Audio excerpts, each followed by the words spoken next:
Hello everyone and welcome to a special video for Payday 2. I am the Sheep of Sheep and Dane. I'm joined here by Ben. Ben Golf. Even though he's only going to be here for the intro pretty much. And yeah, we got a special Q&A for you guys to listen to. You can treat this video in two ways. You can treat it as a podcast if you like. So basically just have it up and listen to it in the background. Or you could just watch the fancy video clips that we're going to have in the background while the video plays. We were shown the game as the Q&A was going on, so some things may not add up because we weren't actually allowed to record the gameplay footage itself while we were there. But I think that's all I gotta say about the intro, actually. So yeah. Oh, screw you. La-di-da. Anywho, hope you guys enjoy and see us. First off, we'll take a look at CrimeNet, which is the mission delivery system in the second game. Instead of this list, which is a very gamey approach where you just choose whatever you want to play next, we have this this interface here where you actually see jobs being posted by in-game contacts that want you to carry out their criminal dirty work for you, and you as a player get to role play, kind of sitting in front of your computer or your TV screen, imagining that you're the robber, and you get to pick and choose what missions you want to take on. So we have Vlad and Hector here, are two different contacts that are offering you jobs of varying difficulty with varying pay grades, and some missions are rare, some missions are really common, and you can sit here and wait for something that you think suits your style, the style in which you want to play this particular evening to come along. Some missions are longer, some are shorter, and some are rare. And your buddies can post jobs as well. They can accept the job on their computer, and then they can say, hey, why don't you join me? And then they invite you to their game. And those appear on your screen as well, just as the ones posted by the contacts themselves. Let's go into the inventory, the black market, where you can customize your weapons. That was an aspect that was developed in the first game, but we've expanded upon it greatly in the sequel. So you can change barrels and scopes and stocks and clips, ammo clips or magazines, or you can put suppressors on the weapons and the laser sights and whatnot, and piece together your own weapons. And as you play the game and gain more weapon parts that come as loot drops at the end of jobs, you expand upon your arsenal. There is an economy in the game, which is one of the large things that we expanded upon in the first game. In the first game, you acquired money, but it wasn't really worth anything. But in this game, in the sequel, we made it so that you can actually spend that money that you acquire on stuff like crafting your weapons, or spending it on intel that might be useful when you're going into a heist. We can look at that later, but you'll be able to buy information and codes and things that might be useful and make it, easier for you to complete a certain mission. Then there's the career, or the skill trees, which is split up in 4 branches. It's the Ghost, the Technician, the Enforcer, and the Mastermind skill branch. And the Ghost is where you want to put your skill points if you want to be the guy who plays the stealth approach, and you can dispose of bodies. You can put up ECM jammers that jam alarms and cameras and security systems. The Technician is the one who has the gadgets like sentry guns and shape charges and explosives. He can also improve the drill and bring a drill to the level which doesn't jam. Anyone who played the first game will appreciate that. Drills that work faster or are more silent.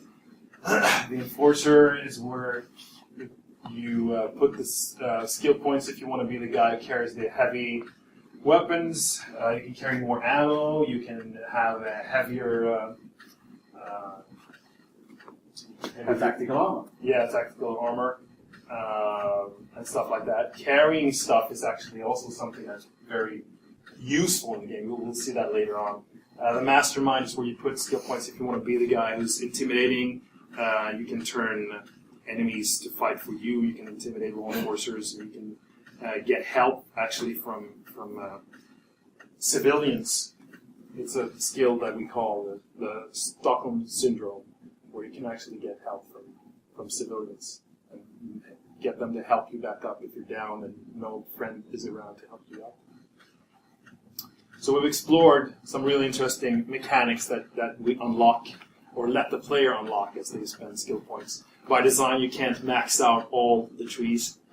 So you can max out one, or you can be like maybe halfway on two of them, and then have lower tier skills in the other two.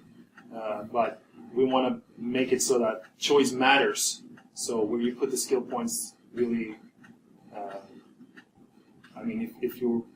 if it was possible to max out everything, then everyone would be the same player by the end of the game. So we want players to feel that they're bringing something to a match when they're joining others in the game, and that they bring something that maybe no one else in that server has.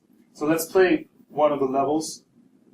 It's a simple jewelry store knockover mission given to you by the character or the contact Vlad, who is a Russian gangster, and he wants you to steal a tiara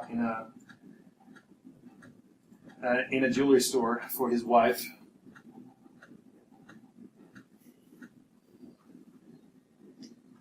Missions can be one phase, which is this mission is a typical one phase mission. You're done once you've done it, and you go back to CrimeNet, and you can choose to do another mission.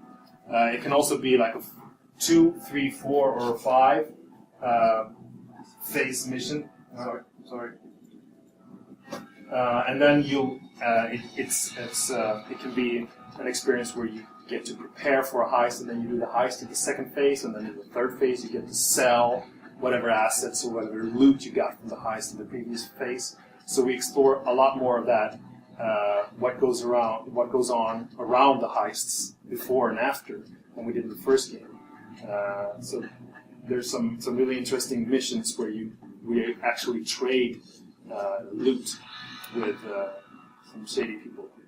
You can also spend money before a heist to buy security codes and stuff like that. That makes it easier, as I mentioned earlier. Easily, just very accessible way to spend some money here and get some plans or information that's useful for the mission ahead of you, which makes it interesting. If you've invested some money, of course the chances of success improves. But also, if you lose, you've invested money that you then won't get back. It makes it interesting.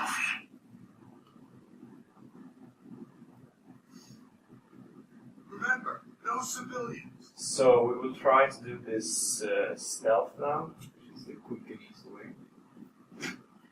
And as you can see, we have metal detectors in here, and we have cameras, which is also a random thing. There might not be a camera in that room the next time we play. Yeah, then it might not be a metal detector either. Placement of cameras and whether there is a police squad nearby eating donuts on the corner, or I'm going to go down the other way. So we're looking for the tiara, which could actually be anywhere in this store. I've got security. most likely inside one of the two safes on the back. In the office. Okay. He's coming my way. So they haven't put on their masks and drawn their guns yet. He's actually coming my way. Probably now. I'll try to take out this guard. Well, okay. It's on. I have another guy here. I think he heard you. Did you get it? Yeah. There's a guy here. He's watching me, so... But there's a guy in the office. I'll hide the body. I'm a ghost, so I can bag corpses. Yeah. Andreas has a character which he has put skill points on some typical ghost mechanics like bagging bodies, the ability to dispose of dead bodies, the ability to lockpick windows, lockpick safes, and doors and stuff like that. I'm still coming this way. He's facing me. I'm still a civilian, right? He hasn't actually seen me, and I'm not carrying massive amounts of weaponry, so he's facing away from me. You can go around and take him out. I'm lagging. I'll tell you that. Lag a lot. Good stuff. Andreas also has an EZM jammer. And I can pick up windows, so instead of breaking the window, which would draw us a lot of attention, I'll be triggered it on, so it's just an open window. Because there's a camera inside, I'm gonna mask up. he puts up an ECM jammer on the wall, which jams the camera's Takes the feed, camera. Good. takes it out. There's a security guard. Oh wait, there's 2 people and a security guard in the other office. Okay. I'm gonna check the door. Can you lockpick? Yes. Right now. Just good. Now, Carl goes into the camera system. He can actually see what the security cameras. Security is coming out now. He's What they can see. patrolling the office. He's so coming our way. This isn't gonna work. He's coming down. Oh wait, we're fine. He turned around. Yeah, we're fine for now. But I don't like it. It's way too advanced. As you can see on the safe, it's possible to put a drill up there. It takes time and it makes noise. You can put an explosive, like a C4 pack, on it and blow it up that way. And that, of course, instantly opens the safe. But of course, that's gonna set off the alarm immediately as well. So that's a trade-off There it for is. you as a player. Got it. Cool. So that was the main objective. Anything else now? It's just. Let's go. Are you sure? Yeah. Okay. Are you sure? Yeah. Okay. We're gonna move out. There's loads of stuff up for grabs. Otherwise, if you wanna. Oh. Yeah, the contact who gave them the job is only interested in the tiara. So if they wanted to, they can go in and smash and grab, all the jewelry in the store and keep the value, the money they get for that for themselves. But now they choose to do it a clean hit, so they just get to the exit. Huge lag. Have a lag. Let's play it again immediately and just see who goes guns blazing. Yeah. In the first game, we had one mission where you get to sneak, and now you can sneak on many more missions. In one mission in the first game, you had bags that you had to carry from one point to another, and that's something we've expanded upon in this game as well. As you carry stuff, you can't jump as high, you can't run as fast. You can only shoot with your secondary weapon, and that if you're an enforcer and put skill points on certain skills, you can get the ability to shoot with your primary weapon even when you're carrying heavy stuff, and you can still run and do other things that others aren't able to do while they're carrying heavy stuff. So you become kind of a packing mule of the team, and that's really something useful, because you'll see now when you're bagging up stuff and have to carry several loot bags from one point to another, that's a lot of work. And you can't defend yourself as well when you're carrying loot. So it's an option. I mean, players can't choose to have one guy carry everything and the others kind of guarding him or escorting him to the drop point. Or you can create a chain and actually throw, like, I pick up a bag, go a few meters, maybe throw it out of the window, and then I have a friend wending down in the alley below. He picks up the bag and throws it over a fence, and you can't go over the fence, but the bag can. And then you have a buddy waiting on the other side of that fence. So you kind of streamline or make it. Okay, Let's go.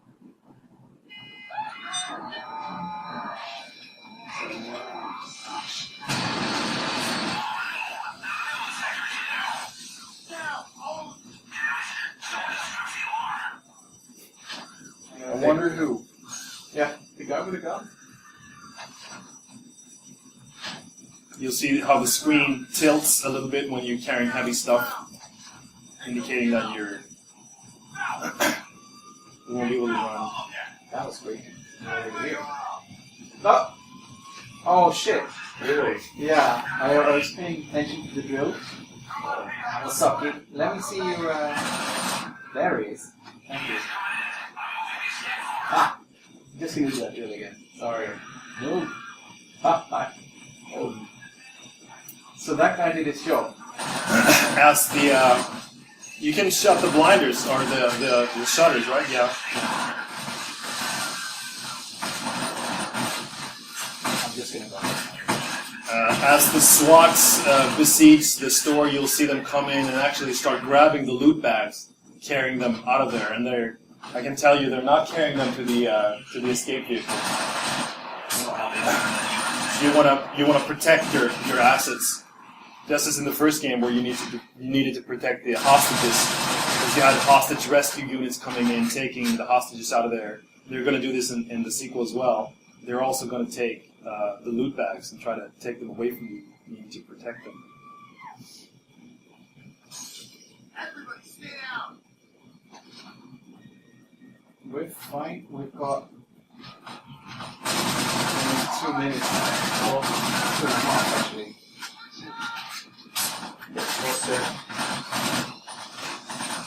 Everyone's happy in the background.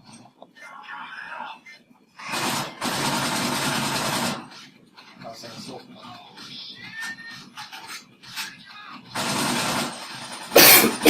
Are they coming in yet? No. Oh yeah, they Yeah, are. they're standing right outside.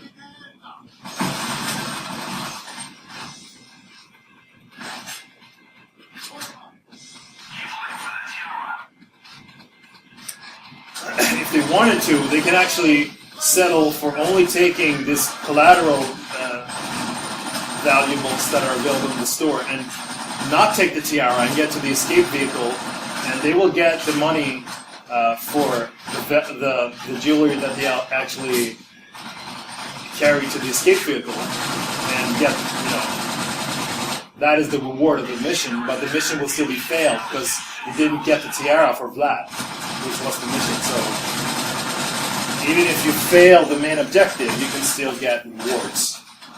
So if things go too much south and you think you want to bail and you manage to carry at least 1 or 2 bags of these valuables to the exit without actually having found the tiara, you can still consider it a bit of a success. You got some money, and then you can maybe 1.5 minutes. I have no use that money to spend on the next attempt at the same level, Okay. I have and minute. buy six some works outside. buy some assets. I have very That improves They're your in the store. chances. And I have a side off only.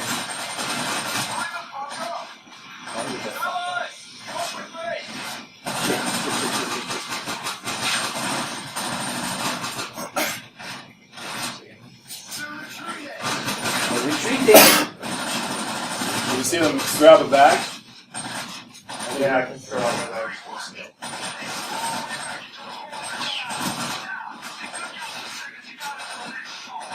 You throw a bag out. Okay, sorry, it's an experiment. Someone's here shooting at me. What's going on? Oh, they're retreating That's a now. sniper, probably. Sniper? Okay, it's the guy in the corridor.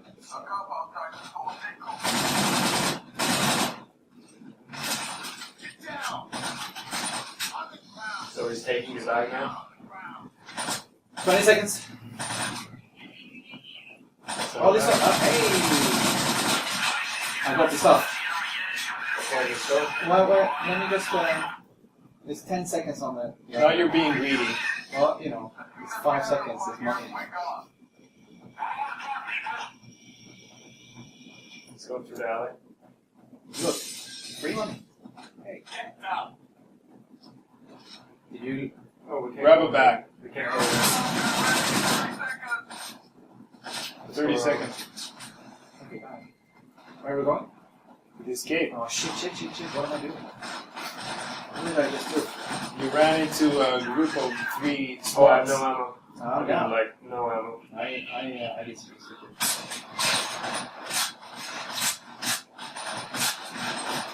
If you rest me, I can. Yeah.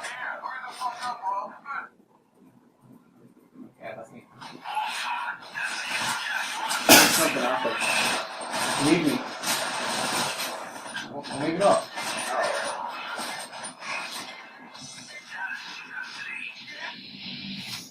Okay, Andreas made it out. Still. The first game had 6 heists from out of the box, and then we added 2 more through DLC, and then we had one that was exclusive to the PC, which made it 9 heists in total in the first game. In this game, the number of phases will be enormous. The number of jobs, which is phases pieced together, will be at least 30. So there's a lot more missions in this game available, and it also gives us the ability to put in references to more, like have little novelty, experimental missions which are references to popular TV shows like Sons of Anarchy or Breaking Bad. House of Cards. Yeah, so there would be a lot of like in the first game where we had references to the movie Heat or Point Break or The Dark Knight, the intro in The Dark Knight. We're going to have much more of that because we love putting in little homages to those to things that we like and are inspired by.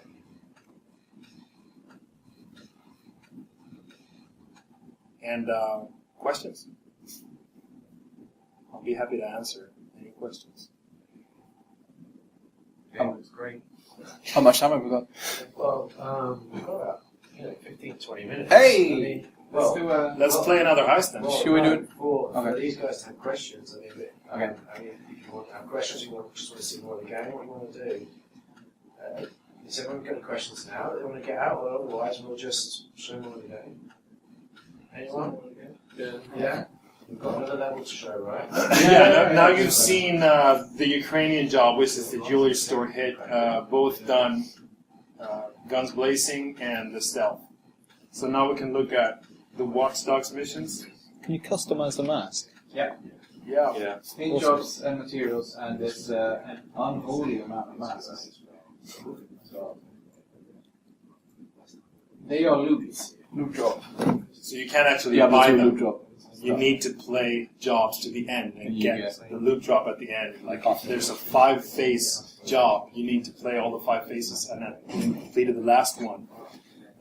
That's an incentive, for players to not drop out when if it gets tough, and you maybe want to stealth something, and things go south, and you need to draw your weapons and go guns blazing. You can, if you can still complete the level, you might want to hang in there and do it, because if you're close to the end, the last phase of the job, you want to get to the end and complete the last phase, because then that's when you get the rare loot drops and the stuff. The masks and modifications for the weapons. Wait on. That's not. So this is a full assault mission. Yeah, this starts out with a gunfight, so you can't stealth through this one. Now they're shifting coke, so they have cocaine in the bags and they need to get it to the escape vehicle. Because this place inside this truck obviously isn't safe. The police are outside. Wait for it!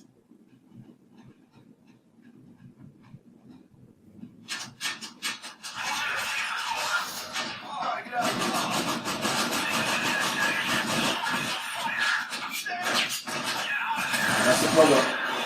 Let's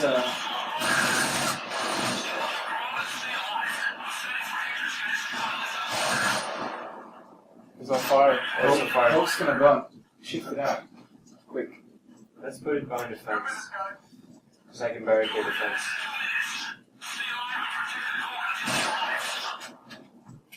Put it here. I like it.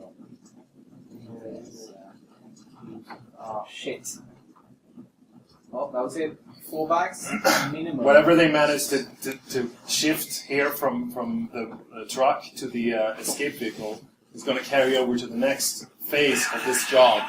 So out of those 10 bags, if they only manage to get maybe 4 to the exit, then they're only going to have 4 bags to care about in the next job, or in the next phase of this job.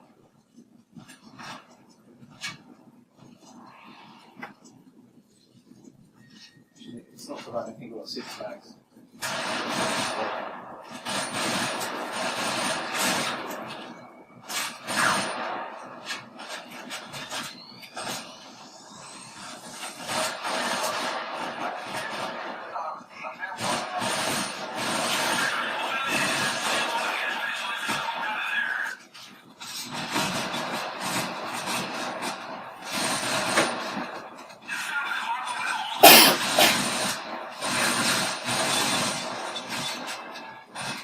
Oh shit! They're coming. Actually, they're flanking. I'm gonna come back. This is sorry. I think they're gonna come down the.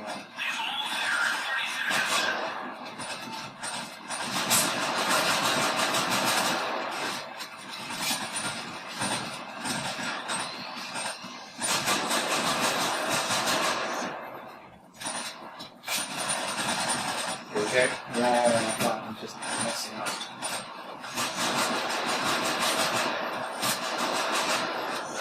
So are you just trying to survive this assault wave before you start moving the loot? Yes. Yeah.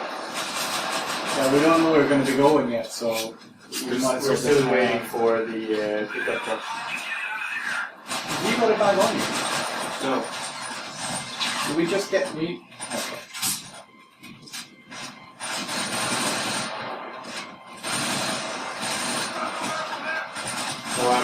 I've got 4 bullets. This is a guy. Fantastic. Okay, let's move the truck. Okay, over there. So, You just, is it up there? None of these heists obviously are bank heists. They're most like this is a rundown industrial area, and the other one was this jewelry store. Well, we have bank heists, and we're going into. you made a shortcut. I made a shortcut. We have a lot of different locations that you get to visit throughout your career as a criminal. There's a lot of people down there.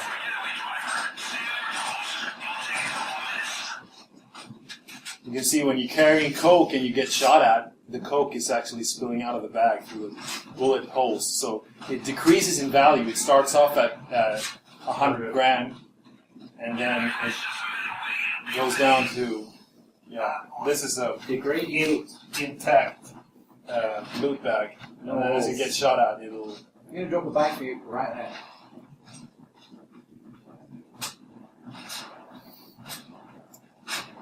Oh, sorry. Oh, there's another bag.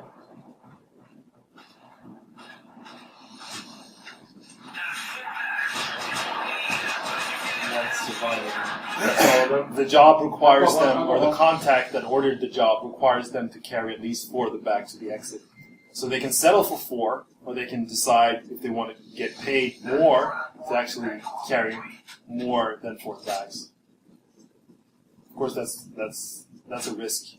But everything in Payday is a risk versus reward thing. So you can decide how greedy you want to be and how efficiently you can avoid getting shot at by the cops. You ready? No. No? Okay, yeah, alright.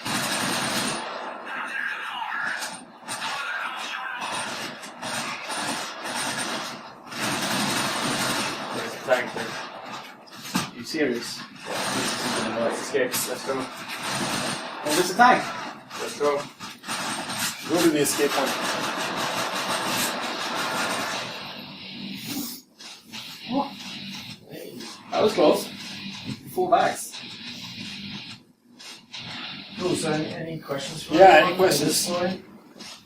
We'd be happy All to good. entertain you. So fantastic. So you guys haven't seen Brothers right yet? You're going to see Brothers next. Or have you seen Brothers already? Right, that's it. So we've also got the presentation director and Joseph Harris next door and walk through it a little bit more. So let me go and see if they're all ready.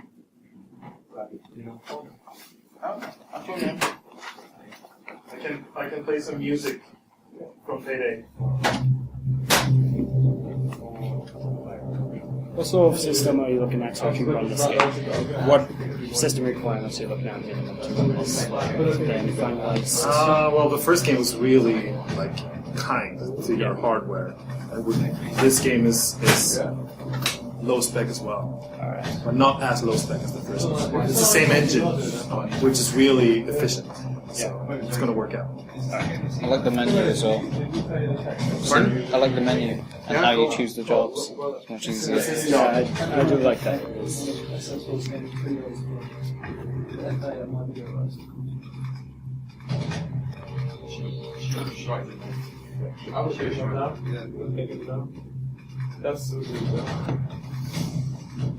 Taking a couple of minutes in the other room, just finishing up. Any questions at all? And you've got one more to do. Yeah. Yeah? Alright, cool. So yeah, everyone, thank you very much for coming along. Good job, though. Nice to see. Yeah, how's it looking? Is it? Yeah, I like it well. Looking forward to it. Seems a lot more involving than the first game. So, Yeah. when you're, you know when you sit in that sort of first meeting and you think, we've learned a lot in the first one. What was the one overriding thing you wanted to do with the sequel that maybe fixed something in the first one or took it further? Or Definitely the aspect of creating your character, the sustaining, like building your skill set and the weapons that you have, so that you can really feel that when you go back into the game that you have this character that you care for and you acquire this skill set and those assets that you want to maintain. So the economy and the weapon upgrades and the skills all goes. They all go into that. So it's the RPG element of it is really what works the most to improve upon. And I think we really think that that's the right route. That's the right thing to expand upon before we go into, I don't know, versus modes or anything like that. We just want to hone in on refining and polishing the cooperative aspect of it and make it like the ultimate cooperative game. makes sense. Really quick. I saw it said the Mercy Hospital scrolling along the bottom. Is that just news from the old game? Yeah, it's HTTP feed. Sort of CSS feed that we've got lots of that stuff planned, but it's just right now it's just taking the RSS feed from the open site. Would you be doing putting the old ones in? Would you be doing the old sort of places? Right now, we're not planning to do like having the heist from the first game return in the sequel. No. But it might become a DLC or something. It's nothing like that is set in stone. But right now we're focusing on new content. There's lots more new stuff. There's so much more exciting new stuff. It's kind of like everything we learned from the first game. Plus lots of other stuff. If you want to play the old ones, fine. That's great. But this is going to be more new stuff. And cool stuff. Yeah. Lots more dynamic stuff, lots more complex adaptive systems so you can approach them in different ways. Depending on your skill set, or who you're playing with, or what mood you're in. It's not just drilling, it's all sorts of other things. I like the stuff. Good! Glad to hear it. I'm liking the look of the game evolved, so. Cool. We'll be buying 4 of them. Yeah, definitely. Thanks. Thanks, guys. Oh my god! Wow, how are you? You look